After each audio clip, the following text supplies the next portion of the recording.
Oh.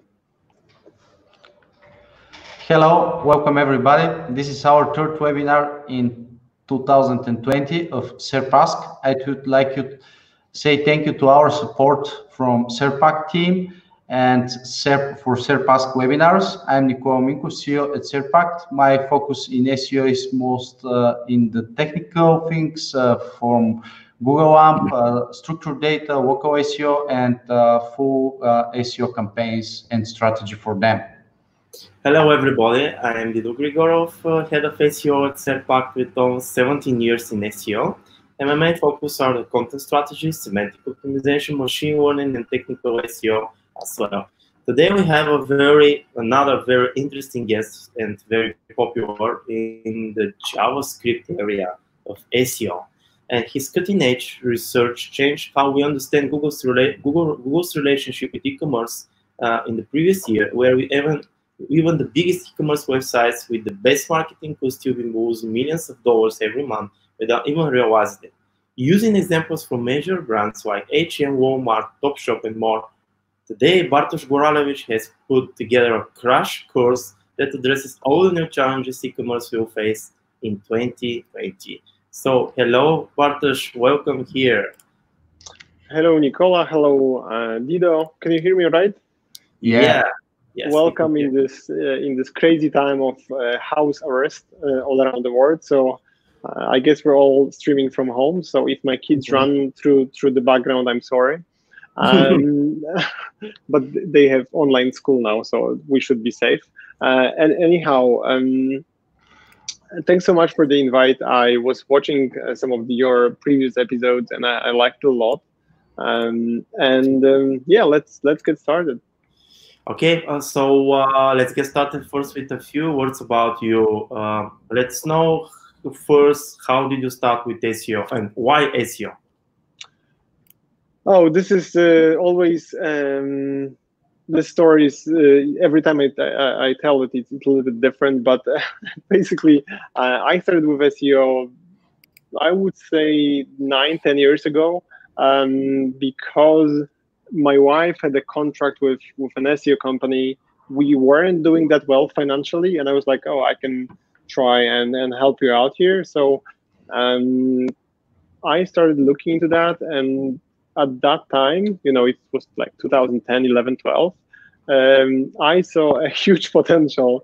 I actually got sucked into the SEO, and we soon started Elevate as an agency, with mostly focus on affiliation. So we did a lot of casino, payday loans, some other niches I won't mention, and we were pretty successful in that, especially during the Euro 2012. We were actually ranking #1 for the phrase Euro 2012. We couldn't buy servers to actually serve all that traffic. It was pre-Amazon AWS times. Anyhow, after that, my kids were born, and I was like, I don't want to do affiliation anymore. And we moved completely, I would say like 7-8 years ago or so, into technical side of things. And that led us to actually specializing in technical SEO, web performance, and JavaScript SEO that much that we opened Onely as an agency last year. So that's more or less the story. Okay, and what do you love mostly about SEO? So what I love most about SEO, like I get easily excited about a lot of things, and with SEO, there are a lot of things. There are a lot of parts of SEO where you can invent something that nobody ever saw before, as we did with, for example, JavaScript SEO. So JavaScript SEO before our first experiment actually didn't exist at all, because Google was claiming that they are very good with that, and the whole narration, the whole story from Google side changed after we published the first experiment, because Googlers, they need SEOs to some capacity, because we quite often find problems that they weren't even aware of at that time. So I think that the part about SEO, like now, last year, like this is something I want to talk about today. Last year, we found out that some of the biggest e-commerce stores online are only 50% indexed. And there are no tools to check that. how do you know? Like, you can see that Walmart.com is ranking good or bad, whatever, but there is no way of checking if all of your products are in Google. I think that we lost. Dido. He looks very surprised and frozen. Yeah, maybe the connection. Okay, don't worry. That's a very awkward look to be frozen at. Oh, you're back. Yeah. So we can start with our first topic about common indexing issues. So what has been changed in the indexing process during the last year, Bartosz? Oh, so I'll try to make it as simple as possible, and that's going to lead to a lot of oversimplifications. So to all the haters out there, I'm sorry, or you're welcome, one of those two. Like, we live in the retail apocalypse times ever since 2010. So all the offline stores are dying, and that's what's fueling both Serpact and our lives, because a lot of businesses are moving online, like H&M, IKEA, Topshop. Like, most of the big brands we used to go to physically are now available online, and that started around 2010. According to most of the like Nielsen reports and so on. And over the 2018, there was, I think, 2,500 stores, physical stores, closing down in the US. And 2019, that number was for only the first quarter. So that accelerated quite a bit last year. And I think that if we look around now, physical stores, we can only assume that in 2020, when physical stores are actually physically closed because of the pandemic situation, it's going to move towards online even further. And we always had this idea that internet is never ending, like it's limitless. At some point, and that's just my theory, that's not something I can, or I don't think any of us can prove in any way. At some point, there were so many e-commerce stores just flooding the internet that Google actually stopped indexing all of the products. And that's a wild theory. Obviously, this is not backed up by any like secret call with Googlers or anything like that. Yeah. But we're seeing that we never saw this problem. And if you go to onely.com/tools, there is this tool called TGIF, the Google Indexing Forecast. You can see a sharp spike of pages not indexed after December 11th last year. And I have a few examples from few very big stores. Some of them are interesting, and I can quickly share my screen. Let's see. Yeah, sure. Yeah, sure. Go ahead. Hopefully, I won't share anything that shouldn't be shared during the live webinar. Can you see my screen? You should see H&M like a knit headband. Yeah. Mm-hmm. So yes. If you look at that page, this is a knit headband. It's already reduced price-wise, so I'm guessing it wasn't published like yesterday. And if we look into that product, it's not indexed in Google. So if you look, that's the same URL. And if we even go and copy this, like any of the content from this page, and search from it, we won't find this exactly same URL. I never did it, so I hope it's going to work. So we have a completely different URL index for that. And this one is not in Google Index. So we have a list of those that's very, very long. We are actually prepared Topshop, H&M, and Walmart. And some of those may actually work now because I prepared that a few days ago. So let's hope that I find a very good sample here. But looking at Walmart, a lot of these pages, if we look at Google Index, I'm so glad that this one worked. If you look at those pages, they are, first of all, fully indexable. So this is not blocked in any ways. And secondly, these are not added yesterday. So we're seeing that problem for websites that added products like weeks ago, sometimes months ago, that are never ever indexed. So looking at that problem, if we look at the scale, like Walmart is only 55% indexed. Like this is, like, can you imagine one of the biggest online stores, Walmart.com, 45% of the products are not in Google Index. Google index. So not indexed in Google. You can find them in Google anyhow. So depending on the level of how technical you are, whoever is watching the webinar, you won't find those products in Google. You won't sell them because of that. And you won't have traffic to those because Google never indexed those. I can only assume that they didn't crawl and render those as well. So this is the biggest problem we found last year. That's actually what answering Dido's question. One of the most exciting things, because we see that for a lot of very, very big brands, and there is no other way to check it than actually with the tools that we are building for a few months, because Google is very, very secure about, you probably know that yourself, scraping them, checking index status and all those things. Google is changing and closing down or scraping quite a bit. So just for the people here in the webinar, I'm sorry, my writing is terrible, but if you want to check your indexing stats, you can go to 1.ly/Serpact, and we can do that for you, like for free. No strings attached. We're not going to try to sell you something. We can add your website, your e-commerce to our database and see the percentage of your indexing stats. So 1.ly/Serpact, my beautiful, this is very confusing. You can see it here. So guys, this is one of the problems with I don't want to say Google, but with SEO, that sometimes we need to work with very, very limited data set, because Google, for obvious reasons, won't share a lot of their algorithm-related things or indexing-related things, because a lot of SEOs will abuse that. I would abuse that 10 years ago. So I completely understand that point of view. And at the same time, there are a lot of e-commerce stores, like huge e-commerce stores, like Topshop, Walmart. Like we have hundreds of those in our database that are struggling quite a bit. And diagnosing that and fixing that is possible. It's obviously quite simple if you're a technical SEO agency, but for them, maybe a little bit too complicated.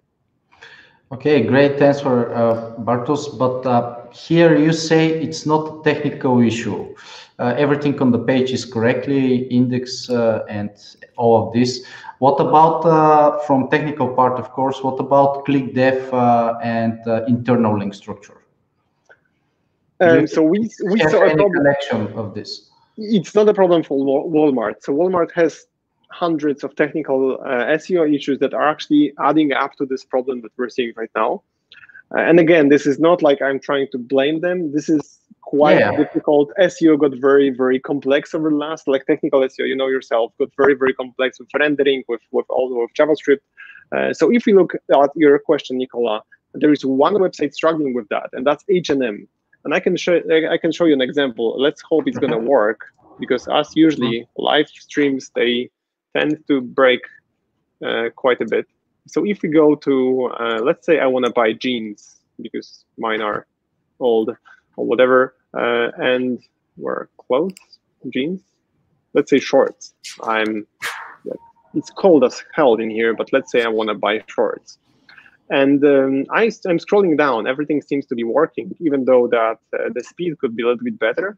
But if we scroll down without JavaScript, then we cannot press this lovely button. So and Google is not clicking. So I'm clicking if you hear that sound, I'm clicking like crazy and nothing's happening. So that's one of the examples. It's not always the problem. This is actually a problem, and not, again, this is not the key problem, but one of the factors adding up to the overall picture. So in this example, if Google is scrolling top to bottom, so homepage, like they never do that, but let's say that they start from homepage and go through the whole page. They won't find more than 36 pairs of shorts out of 137. And obviously they have a sitemap, they can find it. But the question is, like, if you're making it difficult for search engines in the time of flood of products, when billions of products every day are added, why Google would actually care? And why any search engine? Like, if I had a search engine and someone did something like that, I was like, I'm going to index a different website during that time. That's a little bit more efficient. And with Walmart, with a lot of those, like, you can fix it, but information architecture for large e-commerce stores, I think this is and I guess you guys will agree with that.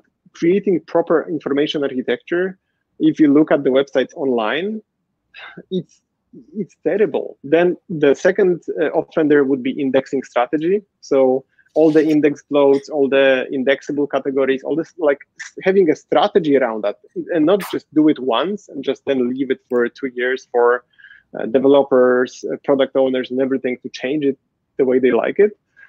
Is those two things. If I were to and rendering, the third thing, like understanding how rendering works, what Google do and what Google won't do is quite complex as well. Yeah, absolutely agree. Do you use server log file analysis for this type of issues?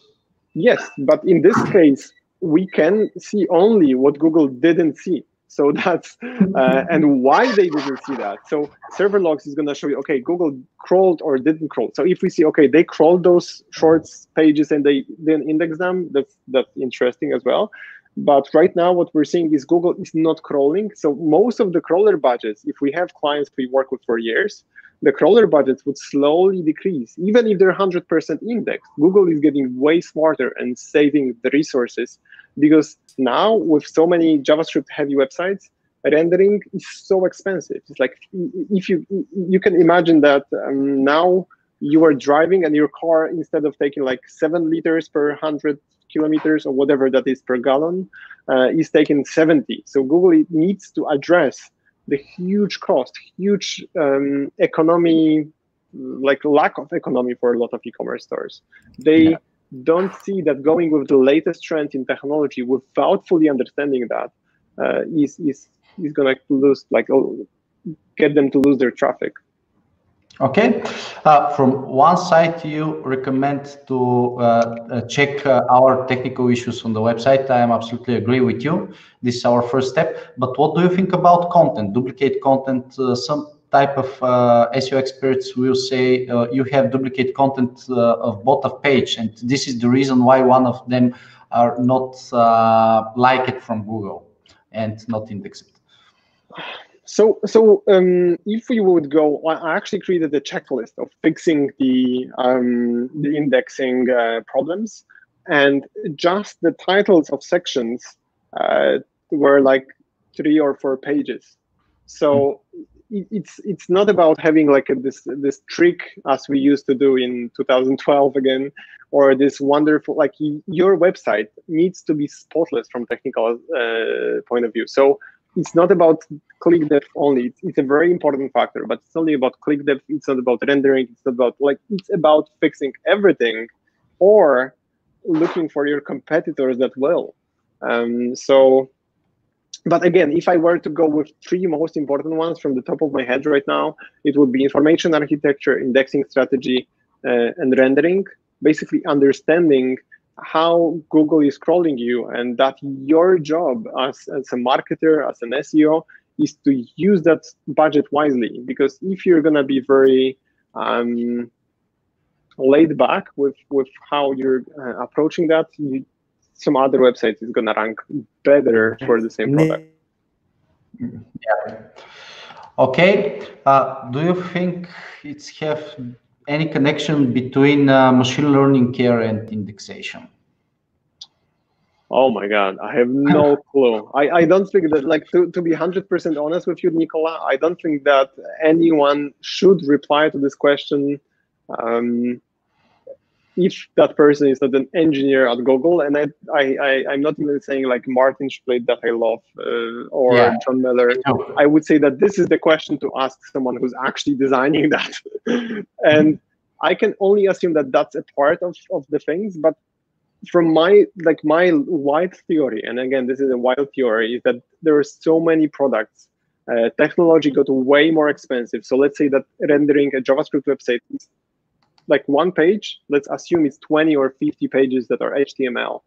Google has to cut some corners, maybe sounds bad, but Google needs to focus on websites that actually help them out and say, okay, if you don't do your homework, if you don't optimize your website, we're going to index different page 10 times faster.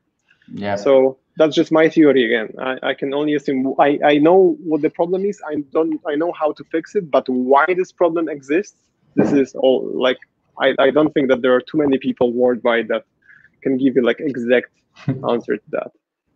Yeah, absolutely. Okay, I will show you our first question from audience. You can see it in the webinar? Do you see it? Do you recommend using pagination in e-stores, not want more buttons like the HM store, because sometimes JavaScript could be a problem? Yeah, you understand the question. So yeah, I would go with pagination. Again, load more buttons are okay if used if used well. And again, I wouldn't say that JavaScript here is a problem. It's more about who designed that JavaScript. I don't want to offend someone.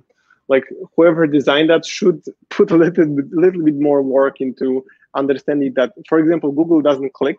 So you need to understand that there has to be a physical link in the code. So any solution, I don't think it's between choosing like pagination or load more. I think it's if you go with load more, there are ways to make it work with not only Google, because this is a problem for every single search engine. Actually, now we mostly have 3 big ones or 4, but every single search engine is going to struggle with that. But we can assume that Google, with JavaScript, Google is top 1. So if Google is struggling with that, Bing is going to most likely ignore that. The same about Baidu and other search engines. Yeah. Thank you, Oleg. I don't know you, Oleg, but I like you already. Yeah. Oleg is it's part of the Bulgarian community. He's a very nice guy, and he have expertise in the niche. So, Didio, are you here? Yes, I'm here already. Okay. Okay, you are. So let's. I had a lot of internet problems as well. Like our tiny neighborhood got flooded with people at homes, and most of the internet providers kind of died the first day of the first. It's absolutely the same here, but actually, Bartosz, but here at the moment, the StreamYard closed the conversation for me. I don't know why. Yeah. I was out of the streaming. But I don't know why. A tiny off topic that's gonna be interesting for you guys. Actually, there is a regulation now in the European Union saying that both Amazon, Facebook, YouTube, and few other providers, they cannot stream high definition. So the whole Europe has access to internet during this time. So I found out about that yesterday because my Netflix was very kind of squarey, pixely, or whatever the name for that is. So. Yeah. Okay. Let's continue to the next topic, and it is weird indexing problems and how to fix them. Actually, Bartosz, can you mention some strangest problems you have ever seen in indexing processes? Something you maybe. Oh, that's a good question. I like it. I don't have the I need to think. So. For example, we will see now that Google sometimes, and this is something I actually cannot mention the brand because we already work with them, but you will see a lot of weird old domains indexed in Google over the last few months. So you will see, let's say it's H&M. It's not H&M, but that's as an example. So let's say H&M really screwed something up, or they overused canonicals for indexing or passing PageRank or whatever. So Google is going to ignore those canonicals, which is quite obvious. But at some point, and this is something we're seeing more and more often, Google is going to ignore the hm.com domain altogether, and it's going to go to some old either subdomain they had or a mobile domain they had years ago and start ranking that one, even if it doesn't work. So you can, if you try to kind of over-optimize your website with no index everywhere and canonicalizing things everywhere, Google is going to completely ignore your domain. And this is something we're seeing for actually 3 very big brands right now. Maybe we're just lucky, but this is the most bizarre problem to diagnose, because even authorizing those old domains in Search Console for a client, sometimes it's a struggle because it's gone for like 3 years. So one of those, so that, just to summarize that, one of those is overusing canonicals, and this is something you can see at I mentioned that iherb.com. so very big supplement selling website, they will actually overuse so Sears.com, sorry, Sears.com. So again, Sears from States. You can do that. You're at homes, I'm guessing, in front of your computers. You can Google MacBook laptops under $100, and you will see a very bizarre result from Sears.com. And this is canonicalized to the homepage.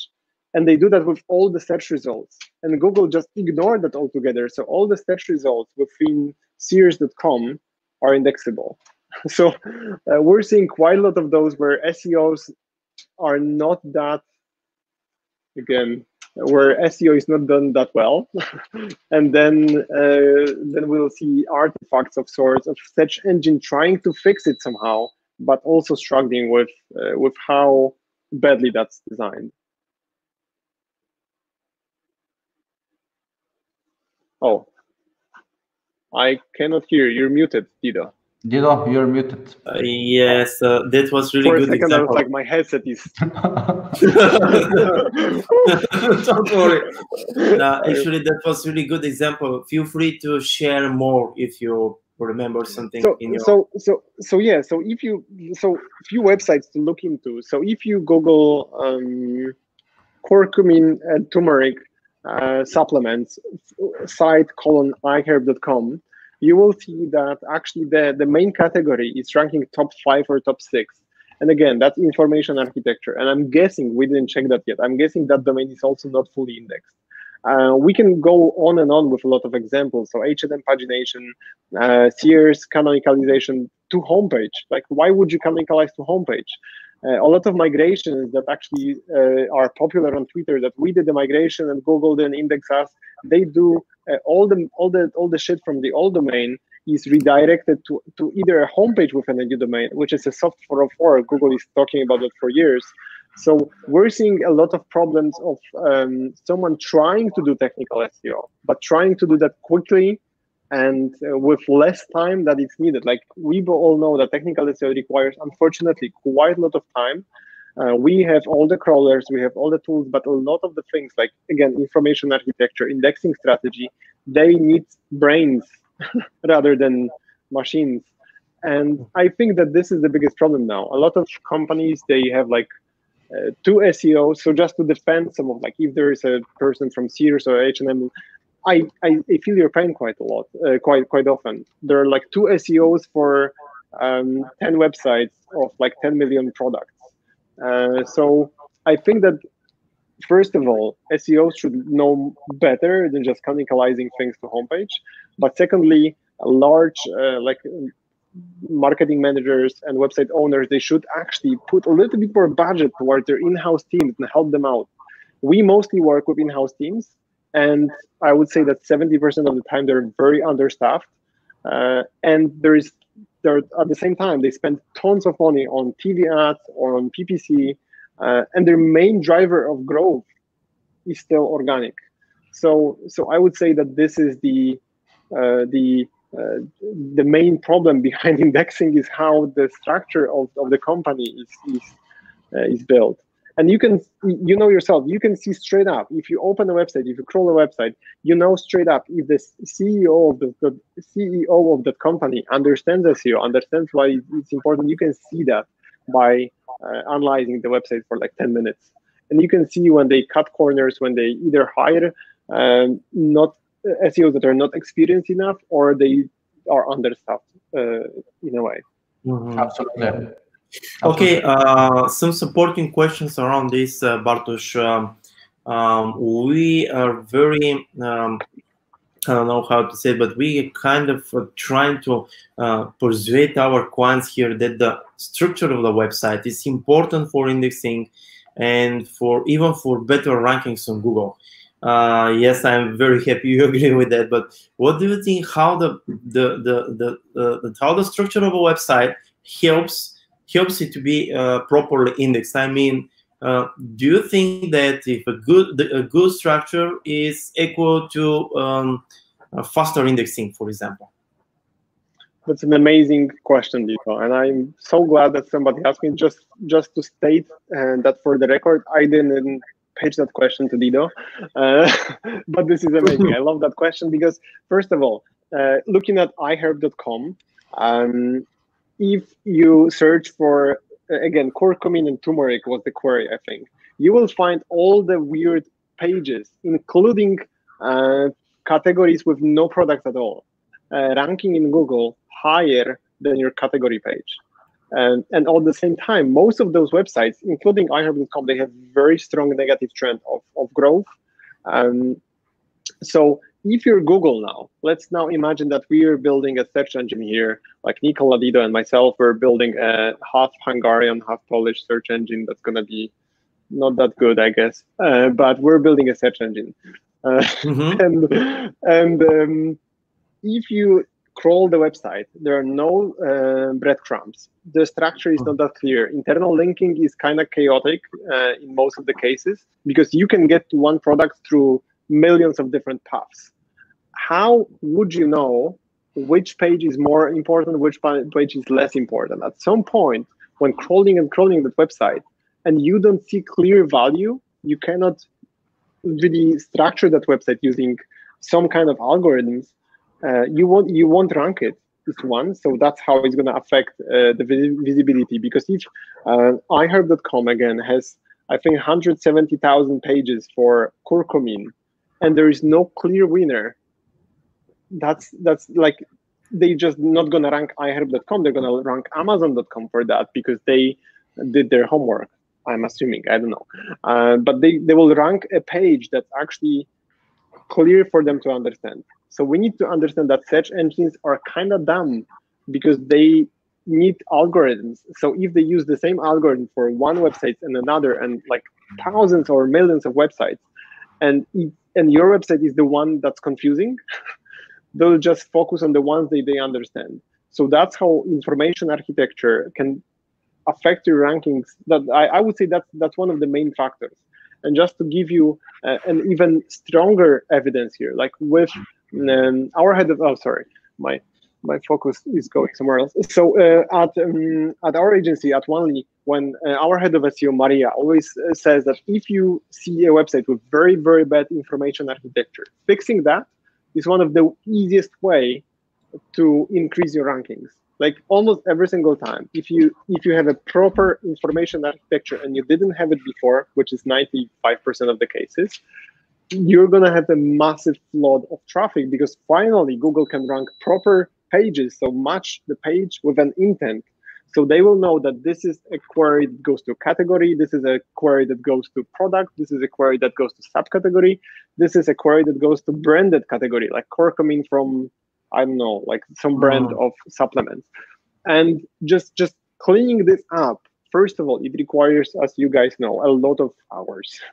A lot of hours because someone needs to use their brain and go through most of the categories, all of the categories, draw them in a chart, compare them with competitors, compare them with search queries, with intent, with everything, and actually build that structure manually.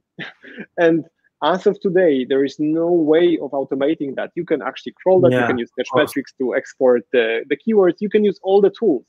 But at the very end of that chain, there needs to be a brain. So I guess this is the problem. And again, if you're an in-house guy, if you're going to go to your management and say, I want to focus for the next 2 months on information architecture, please give me resources to implement that. Trust me that I know how to do that, and leave me alone for a while. This is not happening. So we actually, at the few years back, we were like, how is it possible? But then talking to those in-house guys, understanding them, we're like, wow, you guys, your lives are difficult most of the time. Yeah, actually, we totally understand you because since the beginning of the year, Nikki, part of our projects coming to us almost the same problems, especially with the fact that, for example, they have 4 or 5 or 6 pages fighting for one phrase. And we are kind of chasing our tails because we have to make the decision instead of the business, which page will be the best for that website. And in the end of the day, what we really do is preparing another landing page, a completely new landing page, or combining all these 5 pages at once in one way page, in one landing page, and providing the best answer within the form of the best content. Otherwise, they're kind of fighting on Google, and there is no way to rank them all of them. Okay, so 2 more supporting questions for you. Just to add one last thing to what you said, Dido. I always use this comparison of if you have multiple pages competing for one keyword, is just the same as we were kids when my mom would tell me that if there are 2 kids fighting, the third one is gonna get what it wants. Yeah. So it's exactly the same with Google. So it's always, I find it very funny. I explain that to clients, like, do you have kids? So if they fight, if 2 kids fight, the third kid gets everything because the others are focused on finding. And yeah, if you follow the link on the screen now, we can check, like, again, 100% free, just for the Serpact guys in this difficult time. We actually have some free resources due to the freaking pandemic. We can check your indexing stats for free and email those to you. So feel free to submit your website. But yeah, let's move with the next question. Thanks a lot. Yes, there are 2 more supporting questions around the first one. And do you think, and actually, how do you think that indexing is related to crawling and to rendering? That's also a very good question. Like, this is, for me, it's pretty obvious, but let's go through all the steps. So if you have, let's say that today, Google is going to tell you, we're giving you 10,000 requests. We can crawl 10,000 websites, 10,000 pages within your website. So that's one. So that's crawling. So if you're going to get Google to crawl 10,000 pages and 2,000 of those are no index, 3,000 of those are canonicalized to the homepage, you already wasted half of the budget. So if you need to canonicalize something, if you need to no index something, this is not a main strategy for you. You need to make sure that you let Google in an organized structure rather than, okay, this is no index, this is canonicalized, this is paginated, this is something, and then the products are on the very end. The products have to be a star, have to be a celebrity within your e-commerce store, because you want to sell them. You want to sell categories, you want to sell, like, you want traffic to categories, and you want traffic to products. If Google is spending so much time with other things, they won't find them. Then rendering, this is also exciting. So if you have anything that requires JavaScript to work, like pagination, like sliders on the bottom of the page, like menus, sometimes mega menus, they need JavaScript. Google cannot really just, oh, I'm just going to render this part. They need to render the whole thing. So they need to go, let's simplify that. Google has 2 options, render or not to render. So that's the question. Obviously, there are a lot of exceptions from that now. Sometimes they render something because it's just very cheap. But in most cases, they either render or not. So you need to be in the not render group. So your page has to work with not render things. And I can actually give you the tool that's going to show you if that's a thing for you. I just need to remember the name. So if you use, and you can guys put that on the screen. So if you use this tool, you will see on the left-hand side and on the right-hand side 2 versions of your. That's not the link yet. Let's give Nicola a second with that. So if you have 2 versions on the left and right, rendered and not rendered, and they're very different, then you basically need to ask Google to go through rendering. Also, rendering is going to change quite often, and in a lot of cases, like BBC example, if you use BBC Co UK within the tool that's going to show up on the screen in a second, you will see what I'm talking about. Rendering may change your canonicals, your metadata, your no index tags. So we see websites that look very good, but then you switch off JavaScript, and, for example, metadata is changed or it disappears, or canonicals disappear completely. So if Google is not going to render those, they won't see all those markups. But then the situation gets even more complex because some of the pages are gonna get rendered, some of those are not. Oh, what would JavaScript do? I need to, like, the link is wrong. Oh, that's bad.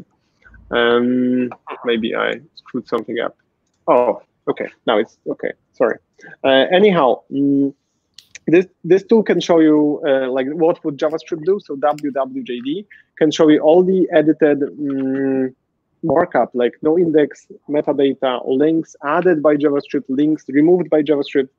So now, to answer your question, if Google now rendered half of your domain and half is not rendered, and rendering adds 100 links and removes 100 links, can you now imagine your website graph after that? Because you don't know which pages got rendered. So this is a very kind of extreme example and maybe not that easy to understand, but you can now, to simplify that, some of the pages, yeah, just let's keep it as it is because we can get very geeky here quickly. But if your website relies on rendering, you lose control of the website graph. You lose control of how the website structure looks like. So, sorry, that's it. There was a third part, I think. I geeked out a little bit. Okay. I can go on and on about that. We have a lot of questions to you, but first we'll go to next topic about very important question. Fewer pages or so many pages for different type of websites. So, maybe here the topic is, actually I will share one case study with you. Probably we should translate this case study, Dido, on English. Very hard to Bartosz to understand, but we have before how many months, Dido? Maybe a year ago, about one a year, with one online shop where we they index more of the categories of the pages of the website, and we define this type of categories have a very little search volume. They don't convert with orders or sales or something like that. And more of the categories are not more than 10 products. And they don't have really good visibility. We add, for some of them, no index. Another of them, we exclude them from the sitemap, and the result was like 80% more visibility and 25% more sales from organic non-brand traffic. Oh wow! Yeah, but our question here is fewer pages or so many as needed in the beginning. Okay, I'm not going to answer that the way you probably guys planned. So none of those options. I feel like the number of pages doesn't really matter. So like, I don't think that the volume is important here. As long as you can maintain the quality. Let's say that you have a new domain, and it's 1 million pages. If 1 million of those pages can be matched with clear user intent, that's going to be completely fulfilled by your content. So you have 1 million pages and 1 million intents in a perfect world. And then I search for something. I search for toilet paper. I search for toilet paper in these crazy times. And I want it to be a 13-pack toilet paper. If you sell those, and even if their search volume is not massive, index those. But if you have something that is not clearly matched with a search volume, don't. So that's one. Second thing, what's the quality of your content? How do you measure that? Because every single website owner I ever talked to was like, our content is amazing. And they just pull the list of products from the either manufacturer or a reseller or something, and they just use the same thing. So that's like, what's the added value from your store? Why should I buy here and not at Amazon? Like, what's in it for me?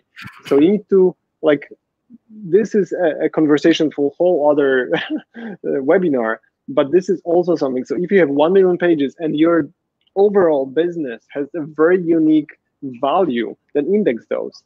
But there is a number of questions that you need to ask yourself. Like, how do you measure quality? Do your clients, do they see that quality in the same way? Did you talk to those clients? Do you have a customer advisory board of sorts? Do you do surveys? Also, is this 1 million of pages structured amazingly clear? Because if it's not, don't do that. What's your indexing strategy? So if you have a filter of toilet papers with between 7 and 9 rolls of paper in one package, would you index that? Is someone looking for it? So I don't really care about the volume. Some of our clients are in billions of pages. Just crawling them is a pain in the ass, but some of our clients are huge. And actually, within that volume, there is quality. Obviously, with a very large structure, you will have 5–10% of shit, regardless of how much you optimize that. Because there is always something new, because they're usually quite dynamic. But you need to make sure that you understand that, you know where it's coming, you know how to control that, and you somehow monitor the risk every single week or month, depending on the size. So I would go with a huge structure, the biggest you can get, as long as it's of high quality. Yeah, I absolutely agree. First, we should speak with the client and think about the business strategy, not only for the SEO, because this is there have a lot of connections between SEO, business strategy, the customers, and the teams, different teams. There's one more thing, Nicola. Sorry, my camera is still going a little bit crazy here. But there's one more thing I actually remembered. So let me give you an example of a publisher that would get 0 organic traffic. So you may think that you have quality, which may be true, but there is no intent behind that. So you probably know all those crazy clickbaity websites with like, the 5th thing here will make you stop eat for like, the 5th thing will shock you, that's the list, or something like that. So all the clickbaity websites, we actually have a client like that. There is value in it because a lot of people spend time in that. That's the form of their entertainment. But matching that with a search intent of any sort is very, very difficult. So even like, regardless of how we understand quality, if there are people entertained by that, that's the quality for them. But then they don't search for that. This is all designed to steal your attention when you're on Facebook and on the train or something like that.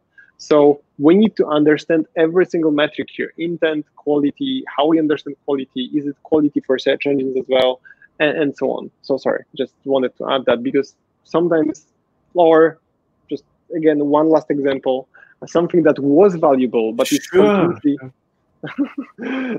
something that was valuable, but completely not valuable anymore. So if you had a prediction for the world championships in skateboarding in 2009, and this page is indexed with your prediction of how it's going to go, just why is it still, this is garbage from Google. This is something that they don't really want, because they can index millions of those articles. And we actually work with pages like websites like that as well.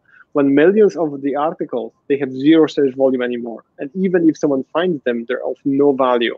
And that's one of the examples. If you have predictions for bookies or whatever, and those are still indexed from like 10 years ago, move them to a subdomain with an archive or something like that, but just don't host them on your main domain. Yeah. Agree. So we have a lot of questions from our audience, and we can start with a few of them. So first one, hey, I have a question. Many companies are using one of 3 the big JavaScript so that's frameworks. a very simple question. No. Yeah. That's very slow. So Janko, hard no. If you have a very good dev team, any of those 3, maybe not Angular that much. No, any of those 3 may work very well with SEO. It's just about the development team. I would go personally probably with React, because it's now like very easy to find developers. Angular is a little behind, but if you have an amazing team from Angular, go with Angular. If you have an amazing dev team from Vue, go with Vue. Just, I would, like right now, maybe it's going to change after the last few weeks, but devs are very difficult to find. And if you have very good devs in a framework and they understand how to make them indexable, go with that framework.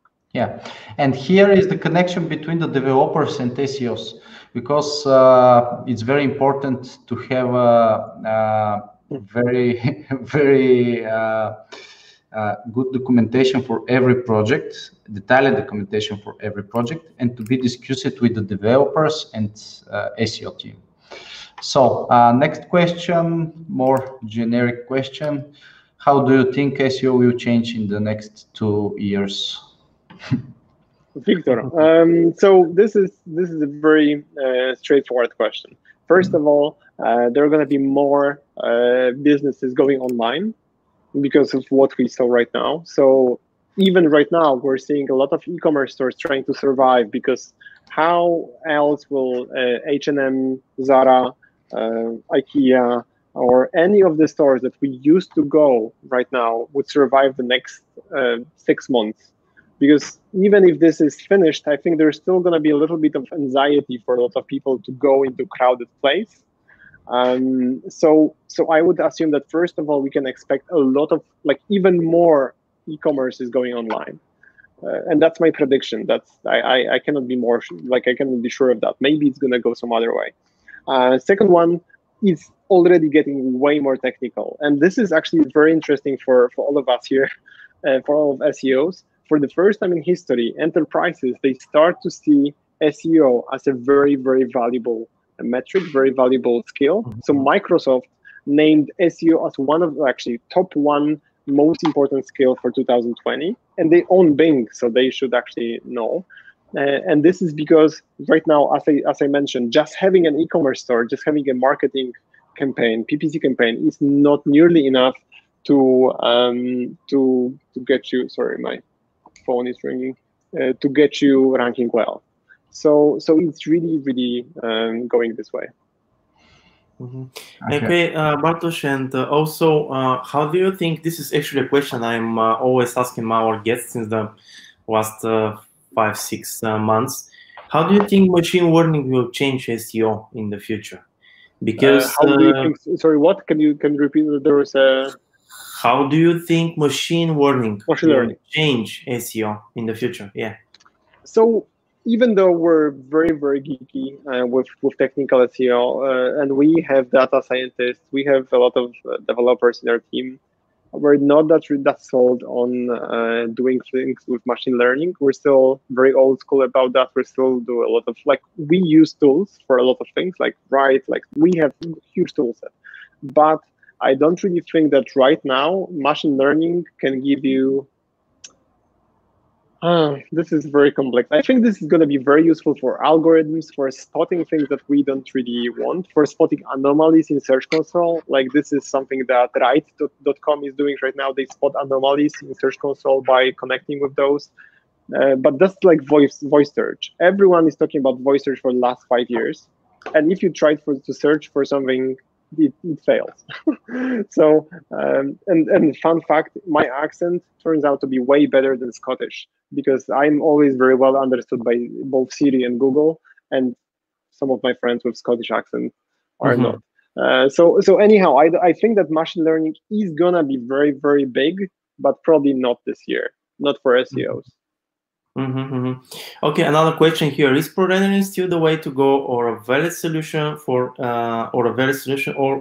for SPAs, Angular IO, for example? No. Prerendering, if you Jose, I assume, Jose, if you Google Prerendering and my very easy to pronounce name, I had a very long deck about just Prerendering and pros and cons of that at SMX in SMX East, where I basically went through that. With Prerendering, you have 2 structures to optimize. You have an HTML website and you have a JavaScript website, and there are 2 different websites.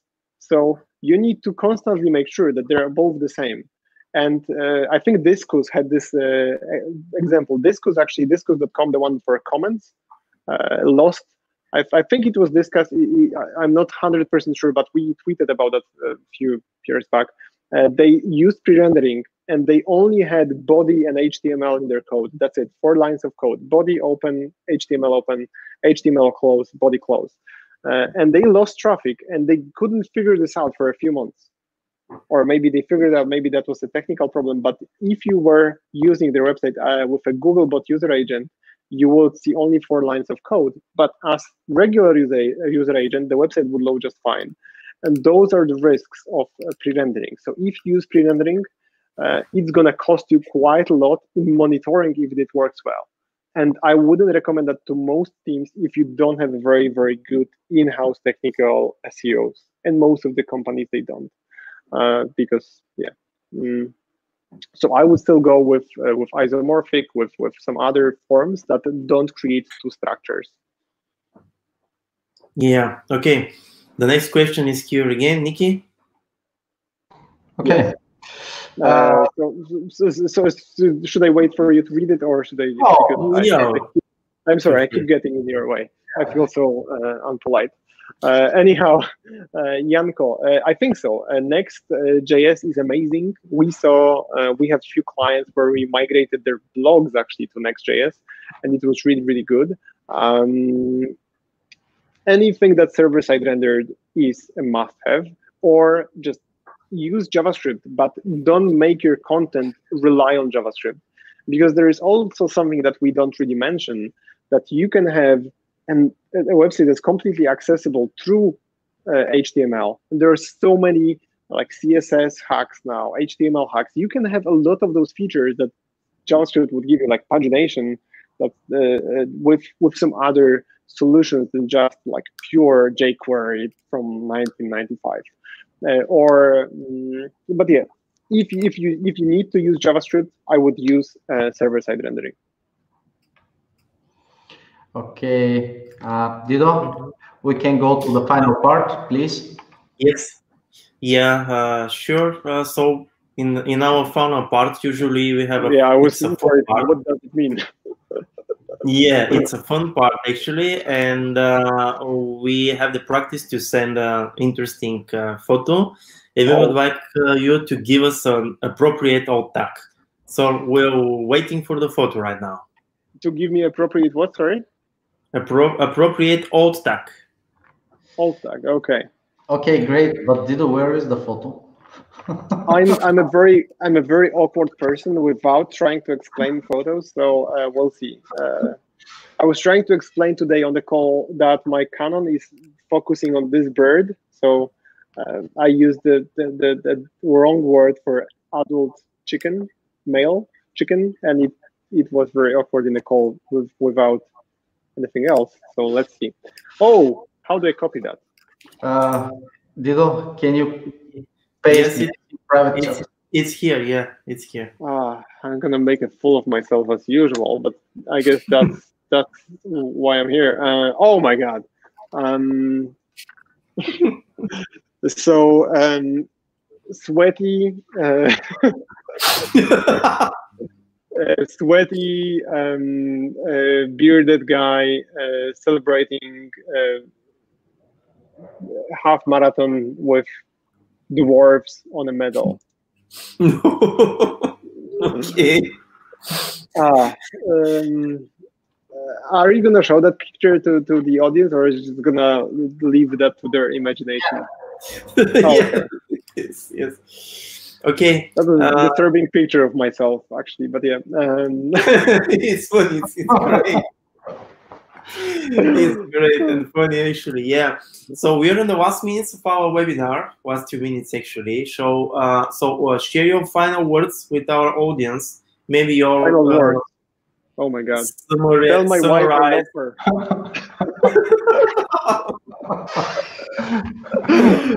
Any final tips or thoughts? Okay. Sorry, I'm just. Yeah. I saw that picture, and you can't unsee that. Anyhow, final words. Most of the e-commerce people who are in this stream today, they only have 80% on average of their content indexed. And I think that this is very crucial. If there is by any chance a CEO of a company watching us, please send a little bit more love to your technical SEOs or your SEO team, and enable them to actually make decisions about things. If you are a marketer and you don't have an SEO team, just make sure to to focus on technical SEO. This is something you do usually once for a while, so you don't need to invest into that monthly. But I think that we can all agree here that technical SEO is one of those things where you know exactly what you're getting. You're paying for a service that's being done, and I feel like this is something we should all do a little bit more. So enable your in-house teams to work, give them resources, give them money, give them love, put there in the employee of the month frame. If you don't have them, hire people like Serpact guys, or obviously ourselves, to do that for you. But I think that the biggest challenge right now is for us to index the content to make sure that we understand what goes wrong, because we can still diagnosing the drops when 50% of our content is in Google. So an information architecture is so underappreciated. I think that's it of my final thoughts. In this time, the final thoughts about the pandemic. And anyhow, thanks so much, guys. Really appreciate you having me here in this on this wonderful day. Okay, a really big thank you, because you've shared today an amazing knowledge with us. Thank you. 99% of this knowledge was totally practical, which is great, absolutely great. And our audience is kind of thirsty for this kind of knowledge, and they would like to see more and more of these practical tips, because everybody reads the theory, everybody likes the theory, everybody shares theory, everybody discusses theory, but so few people are talking about the practical side of SEO, especially with JavaScript, especially with indexing, and you've shared some really great examples today. So thank you, Bartosz, for being our guest today. I always know that you're an amazing guy. Yeah, thank you so much. You made my day, and I'm sorry for not replying to you on time, because you just reached out to me when the shit hit the fan with the pandemic thingy. So I was busy, but I'm so glad to be on the show, and thanks so much. Yeah, thank you everybody for being with us today. Thank you for our team for their great work and during this webinar. We will be expected you next month and very soon we will announce our next guest. Meanwhile, don't forget to follow us on the YouTube, where you can find a lot of useful knowledge and information in our Serpact series. Thank you so much, Bartosz. For me, it was a pleasure to speak with you, and thank you for sharing your knowledge and tips and tricks.